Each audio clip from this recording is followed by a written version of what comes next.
cadre des travaux pratiques du module e-learning qui est encadré par professeur Yassine Jbraoui, j'ai réalisé un cours qui parle d'une conception d'un cours à distance, exemple, module d'éducation thérapeutique, plan de cours, année universitaire 2017-2018. Cet cours est réalisé par moi-même, Riaq Zmouri, et encadré par professeur Jbraoui. Du cours, il est constitué par 5 chapitres. Chapitre 1, il parle de la description du cours. La deuxième, le présupposé de départ. La troisième, l'approche pédagogique. Et la quatrième, les activités d'enseignement et d'apprentissage. Évaluation des apprentissages. Et sixième, les ressources obligatoires à lire dans cette cours. Ce cours-là est inclus dans le module éducation thérapeutique qui est un cours obligatoire de 25 heures. Il permet à l'étudiant et à l'étudiante d'acquérir et de développer un savoir et un savoir-faire et un savoir-être afin de répondre aux besoins d'apprentissage des personnes et des familles et de la population en domaine de l'éducation thérapeutique. C'est un cours est destiné aux étudiants de la première année du cycle en soins infirmiers aux Hospices Casablanca. Il est basé sur les notions de base sur l'éducation pour la santé, le rôle de l'infirmier et l'infirmière, éducateur, éducatrice, la démarche de l'activité éducative dans le domaine de la santé. Ce cours, il est pour objectif de réaliser une compétence principale à développer, c'est réaliser une activité éducative au profit d'une clientèle cible dans le domaine de la santé, surtout dans les maladies chroniques. À la fin de ce cours, l'infirmier ou l'étudiant doit être capable de reconnaître les notions de base concernant l'éducation pour la santé et les concepts d'apprentissage associés. Une deuxième chose, adopter une relation de partenariat empowerment lors d'une activité éducative pour répondre aux besoins particuliers de la personne, de la famille et de l'environnement en matière de la santé. La troisième chose qui doit être maîtriser, c'est identifier les facteurs d'influence reliés aux caractéristiques de la personne lui-même et sa famille et l'environnement et son entourage. La quatrième, construire une activité éducative pour la santé selon les étapes du processus éducatif comme une étape de pratique pour savoir à réaliser les choses théoriques. En dernière étape, c'est une application d'une activité éducative pour la santé auprès d'une clientèle au niveau de pratique dans un service de soins. Donc, ce cours-là s'inscrit dans une perspective participative tout en adoptant une approche basée sur une approche réflexive à travers laquelle l'étudiant a appelé à construire un dossier éducatif permettant d'expliciter le diagnostic éducatif, les objectifs d'apprentissage ainsi que les objectifs de suivi et d'ajustement. Ces trois choses-là, très importantes dans l'éducation thérapeutique, c'est le diagnostic éducatif et comment faire des objectifs d'apprentissage bien précis et comment faire une évaluation ou d'autres manières, les objectifs de suivi et d'évaluation d'ajustement pour arriver à ces objectifs. Les stratégies qu'on doit suivre dans ce cours, ce sont des stratégies d'enseignement d'apprentissage susciteront une rétroaction de la part de l'enseignant ainsi que celle des collègues de classe. Et voilà une image qui présente l'éducation thérapeutique d'un patient. C'est en collaboration entre le patient et sa famille et l'équipe soignante.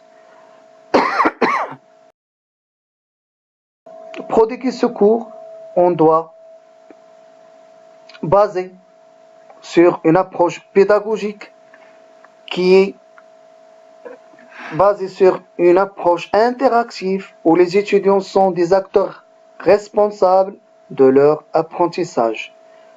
Dans ce cours, l'apprenant n'est pas passif, mais il est actif et responsable. Le rôle de l'enseignant dans ce cours, c'est l'accompagnement dans les activités variées, tant individuelles et tant collectives, comme le travail dans des groupes. Ces activités sont élaborées dans le but de soutenir l'apprentissage. Ensemble, à travers ce cours, nous œuvrons à amener l'étudiant à 3 choses essentielles. La première, c'est construire ses connaissances cognitives pour l'élaboration, l'organisation et la discrimination, puis la généralisation. La deuxième chose, c'est déployer ses connaissances théoriques, pratiques et attitudinales par l'adoption d'une approche réflexive dans l'action et sur l'action. La troisième et la dernière chose, c'est agencer et adopter ses acquis dans un contexte réel, c'est-à-dire dans le service où il doit appliquer ces choses-là. Et comme on a vu dans l'image que l'éducation thérapeutique, elle est basée et orientée à plusieurs disciplines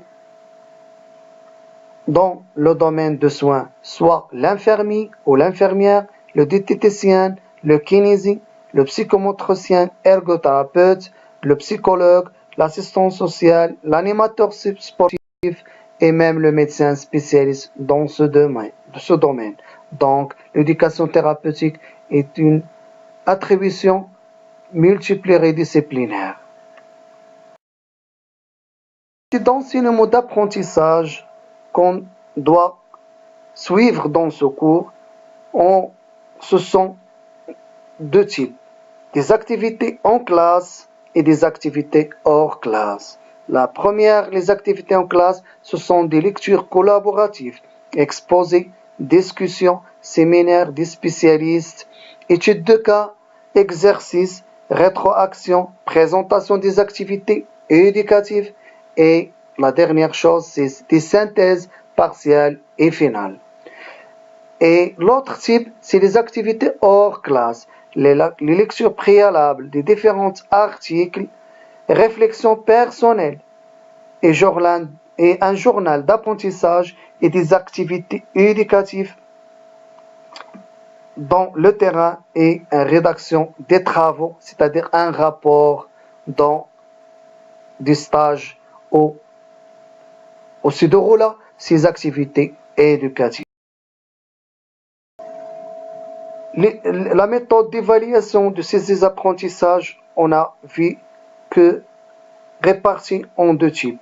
La première, c'est le journal d'apprentissage et la deuxième, c'est l'activité éducative.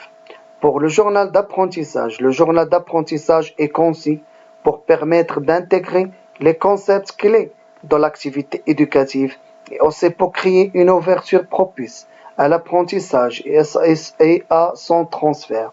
Il servira à alimenter les réflexions et les échanges en classe. Cette réflexion doit être contenue à l'intérieur de 6 à 8 pages et remise à l'enseignant la dernière séance du cours. Sa réalisation suivra les consignes ci-après. Suite au lecteur du recueil de texte, répondez aux questions suivantes. La première chose et la première question qu'on doit répondre à ce journal d'apprentissage, c'est le thème général. comment l'acte éducatif de l'infirmier pourrait s'inspirer de la conception du Karim lors d'une activité de l'enseignement à la clientèle. La deuxième chose, dans ce domaine général, quels sont vos objectifs personnels d'apprentissage face à l'activité que vous allez construire et réaliser en numéro 2 à 3. Notion de base sur l'éducation pour la santé. La question, que pensez-vous du rôle de l'infirmier en éducation pour la santé? C'est-à-dire, c'est quoi son rôle exactement? En réaction à vos lectures, quelles sont les contraintes actuelles en matière d'éducation dans notre contexte marocain et surtout dans notre contexte hospitalier et dans les centres de santé? Commentez les énoncés de compétences de l'OMS, c'est-à-dire les compétences essentielles que l'infirmier doit acquérir pour prodiguer une éducation thérapeutique. La question 3, concept d'apprentissage. Selon les assises théoriques de l'apprentissage, justifie le type d'approche pédagogique vous avez l'intention de développer. La deuxième, comment l'infirmière éducatrice influence l'apprentissage de sa clientèle. Commentez votre profil d'apprenant et réagissez par rapport à la manière dont votre profil vous a décrit. C'est en relation avec la relation éducative, c'est-à-dire le partenariat et l'empowerment. Quelles sont les stratégies d'intervention éducative reliées à des notions propres au partenariat? Expliquez la notion d'empowerment en lien avec l'éducation pour la santé de votre clientèle. La cinquième question est la dernière. À partir des apprentissages acquis dans le module, comment pensez-vous pouvoir contextualiser ces acquis dans le cadre de vos futures fonctions, soit comme enseignant ou gestionnaire des services de santé? C'est très important de contextualiser les acquis ou les apprentissages théoriques dans le domaine. La deuxième type d'évaluation, c'est une activité éducative. Cette activité sera réalisée en groupe de 4 étudiants selon les étapes suivantes. La première étape, construction de l'activité éducative. 6 points. La deuxième, la mise en application, évaluation et analyse critique des résultats obtenus. La troisième, la construction de l'activité éducative est préconisée parallèlement à l'avancement du cours pour que les étudiants puissent la présenter durant le cours pour rétroaction. Et la quatrième chose, les travaux sont disposés selon une date qui sera fixée durant le cours. Les ressources obligatoires à lire pour approfondir les acquis théoriques de cette cours, c'est deux articles très importants. C'est l'apprentissage de l'adulte selon le modèle de Knoll et la deuxième, l'éducation pour la santé, comment faciliter l'apprentissage de nouveaux comportements, l'infirmier de Québec. Attention et à la prochaine et merci beaucoup.